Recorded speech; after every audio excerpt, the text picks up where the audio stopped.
Salah siko warga Ulu Musim Pak Lawang dikabar ketebrak pas lagi masang perangkap iwa bersama kedua kawannya di Sungai Musim Pak Lawang.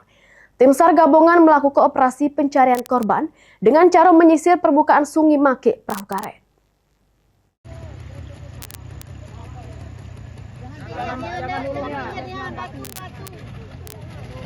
Anjasmi Andesta, 32 tahun, warga desa Batu Lintang, Kecamatan Ulu Musim Pak Lawang, dikabar ketebrak di Sungai Musim Pak Lawang pas lagi memasang perangkap iwa bersama kedua kawannya.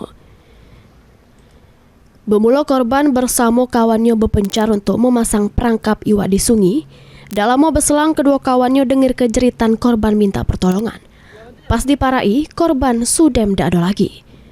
Dua kawan korban sudah berusaha melakukan pencarian namun tidak membuahkan hasil karena korban sudah terseret arus sungai yang deras.